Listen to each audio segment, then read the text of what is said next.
बिस्मिल्लाहिर्रहमानिर्रहीम।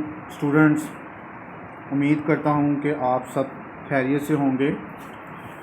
Corona virus की इस एपिडेमिक कंडीशन की वजह से स्कूल मैनेजमेंट्स ने कुछ रिकॉर्डेड लेक्चर्स का एहतमाम किया है कि वीडियो रिकॉर्ड करके अपने लेक्चर्स की हम वीडियो रिकॉर्ड करके आप तक डिलीवर कर सकें, ताकि आप घर में बैठ के हमारे इन लेक्चर्स को अच्छे तरीके से सुन के अपनी अच्छी स्टडीज़ को जारी रख सकें।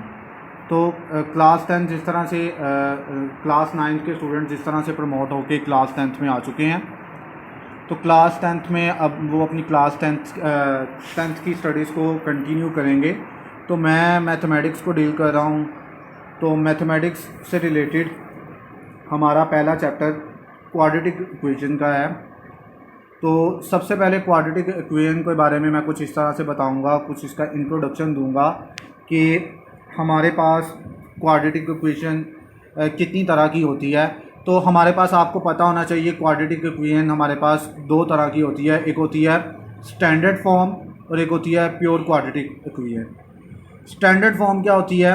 स्टैंडर्ड फॉर्म से मुराद ax square plus bx plus c is equal to 0, ये हमारे पास स्टैंडर्ड फॉर्म होती है।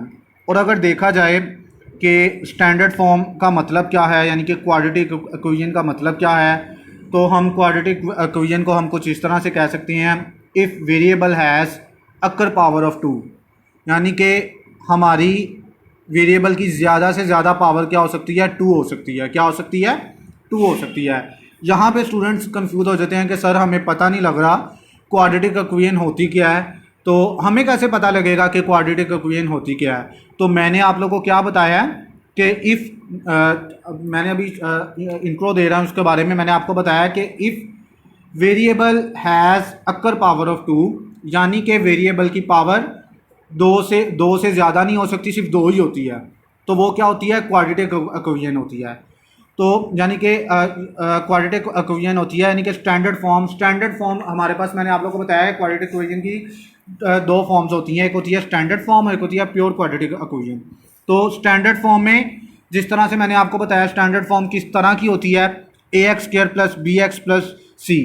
तो मैं यहाँ पे अपनी इस इक्वेशन से रिलेटेड, अब आप समझ रहे होंगे सर ax क्या है, हमें समझ नहीं लग रही, तो मैं यहाँ पे 2x स्क्वायर भी लिख सकता हूँ प्लस 7x भी लिख सकता हूँ। यहाँ पे सिंगल मेरे पास कोई भी नुमेरल आ सकता है, कोई भी 9 आ सकता है, इज़ इक्वल टू 0। ये यानी कि मैंने आप लोगों को सिर्फ एक फॉर्मेट बताया कि इस तरह की क्वाड्रेटिक इक्वेशन की स्टैंडर्ड फॉर्म होती है ये वाली।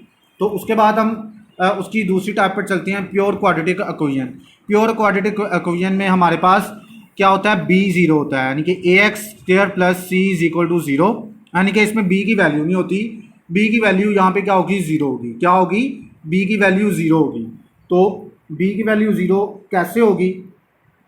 अब आप स्टूडेंट्स इस फॉर्मेट को भी देख के थोड़ा सा परेशान हो रहे होंगे कि सर हमें समझ नहीं आ रहा कि ax स्क्वायर प्लस c क्या मतलब, यानी कि मैं आपको ये बताना चाह रहा हूँ कि b की वैल्यू 0, तो b की वैल्यू 0 से मुराद अगर आपके पास इस तरह की फॉर्म आती है नीचे x square minus 1 is equal to 0, ये मेरे पास किस फॉर्म में आ रहा है? ये प्योर क्वाड्रेटिक इक्वेशन की फॉर्म में आ रहा है। अगर देखा जाए यहाँ पे एक्स स्क्वायर भी आ रहा है, यानी कि इसके साथ कोई भी नंबर हो सकता है ना, एक्स स्क्वायर के साथ 2 हो सकता है, कोई भी रियल नंबर हो सकता है, 2 हो सकता है, 7 हो सकता है, 5 हो सकता है। उसके बाद ये c -1, लेकिन b की वैल्यू यहाँ पे नहीं है। तो इसका मतलब मेरे पास अगर b की वैल्यू नहीं मौजूद तो मेरे पास ये क्या है?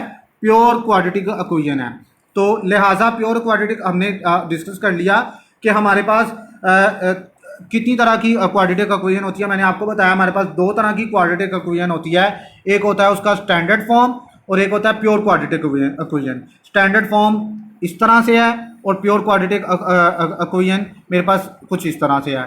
तो अब इसके सॉल्विंग मेथड आ जाते हैं कि इनको मेथड को सॉल्व करने के कितनी तरीके होते हैं।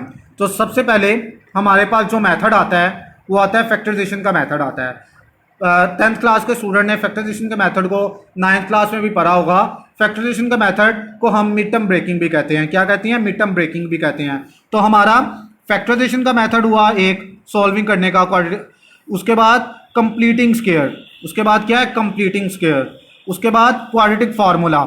हमारे पास क्वाड्रेटिक फार्मूला किस तरह का होता है, ठीक है, इसमें क्या होता है x is equal to minus B plus minus B square minus 4ac over 2a, ये मेरे पास क्वाड्रेटिक फार्मूला है। अब स्टूडेंट्स आप लोगों ने परेशान नहीं होना कि मैंने अपने पहले ही इंट्रोडक्शन के अंदर आप लोगों को सिर्फ ये बताया है, आप लोगों ने अभी सिर्फ मेरी इतनी बात को याद रखना है कि हमारे पास क्वाड्रेटिक इक्वेशन दो तरह की होती है, एक स्टैंडर्ड फॉर्म, एक प्योर क्वाड्रेटिक इक्वेशन। और मैंने आप लोगों को बताया कि इसको सॉल्व करने के 3 मेथड होते हैं। एक होता है फैक्टराइजेशन जिसको हम कंप्लीटिंग स्क्वायर, फैक्टराइजेशन जिसको हम मिड टर्म ब्रेकिंग भी बोलते हैं, और एक होता है कंप्लीटिंग स्क्वायर, और तीसरा मेथड जो होता है क्वाड्रेटिक फार्मूला का होता है। आगे क्वाड्रेटिक फार्मूले के 2 रूट्स होते हैं, आप लोगों को पता होना चाहिए। कोई भी पूछे क्वाड्रेटिक फार्मूले के कितने रूट्स होते हैं तो आप लोगों ने बताना है हमारे पास इसके 2 रूट्स होते हैं। तो कैसे 2 रूट्स होते हैं, यानी कि हम अपने फॉर्मूले को एक दफ़ा प्लस में भी लिख सकते हैं और एक दफ़ा माइनस में भी लिख सकते हैं। तो ये छोटा सा इंट्रोडक्शन था कि आप लोगों ने नए चैप्टर को स्टार्ट करना है, आप लोगों को कम से कम पता होना चाहिए कि क्वाड्रेटिक इक्वेशन किस तरह से है, किस तरह की होती है, किस तरह की दिखती है, क्या उसका फॉर्मेट है। मैंने आप लोगों को उसका स्टैंडर्ड फॉर्मेट भी बता दिया, और जो हमारे क्वेश्चंस में डिफरेंट न्यूमेरल्स स्टैंडर्ड फॉर्मेट के साथ लगेंगे वो उसकी लुक भी मैंने आप लोगों को दे दी। और देन ये स्टैंडर्ड फॉर्म उसका आगे फॉर्म आ गई, और देन प्योर क्वाड्रेटिक इक्वेशन का भी मैंने आपको एक स्टैंडर्ड फॉर्म दे दी। देन आप लोगों को बता भी दिया कि क्वेश्चन में इस तरह का फॉर्मेट अगर हमारे पास आ जाए तो आप लोगों ने वो पूछे कि इसको आइडेंटिफाई करो कि ये स्टैंडर्ड फॉर्म है या प्योर क्वाड्रेटिक इक्वेशन की फॉर्म है, तो आप लोगों ने इजीली उसे बता सकते हो। और आप लोगों ने मेरी पहली वीडियो में ये भी सीख लिया कि क्वाड्रेटिक इक्वेशन को सॉल्व करने के 3 मेथड होते हैं। कौन कौन से 3 मेथड होते हैं, एक होता है फैक्टराइजेशन मेथड जिसको हम मिड टर्म ब्रेकिंग बोलते हैं, एक होता है कंप्लीटिंग स्क्वायर, और तीसरा मेथड होता है क्वाड्रेटिक फार्मूला। तो मुझे मेरी इस पहली वीडियो में इजाज़त दीजिए।